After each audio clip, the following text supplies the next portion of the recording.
Hello everyone, আসসালামু আলাইকুম। দীর্ঘ কর্মব্যস্ততার পরে আজকে সময় হলো যে কাজগুলোকে একটু এডিট করে দেন হচ্ছে ভয়েস ওভার দিয়ে পেজ আপলোড করা। অনেক দিন হয়ে গেল যে পেজ অ্যাক্টিভ না, আসলে একটু কাজের ব্যস্ততা থাকার কারণে পেজে তেমন একটা অ্যাক্টিভ হচ্ছিল না।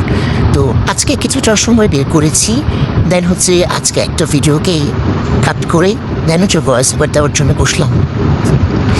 মানুষের কর্মব্যস্ততা থাকতেই পারে, কিন্তু এর মাঝে যারা বলে বসেন যে এত কিসের ব্যস্ততা, মানে বিজনেসটা আমরাও করছি।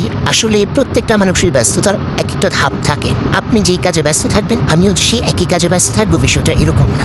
আর ঠিকের কাছে পেজে আপলোড না দেওয়ার কারণে হচ্ছে সেলস তেমন কেউ করছেন না বা অর্ডার করছেন না।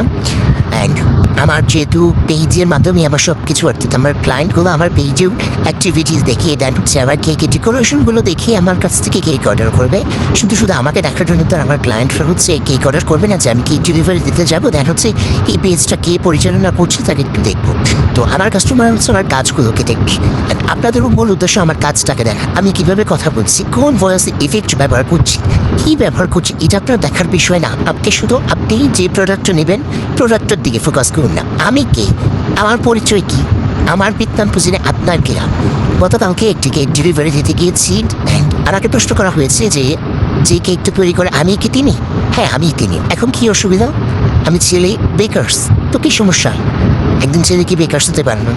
হ্যাঁ এখন বলতে পারেন যে জিজ্ঞেস করতেই পারে অ্যাজ আ ক্লায়েন্ট, হ্যাঁ জিজ্ঞেস করতেই পারে, বাট একটা তো জিজ্ঞেস করার মতন টোন আছে। নিশ্চয়ই আপনার সেই বয়সটা হয়েছে যে ভাষার টোনটা দেখে বোঝার যে কে কোন টোনে আপনাকে কী ইঙ্গিত করে কোন কথাটা বলছে সেটা বোঝার মতন ক্ষমতা আপনার আছে।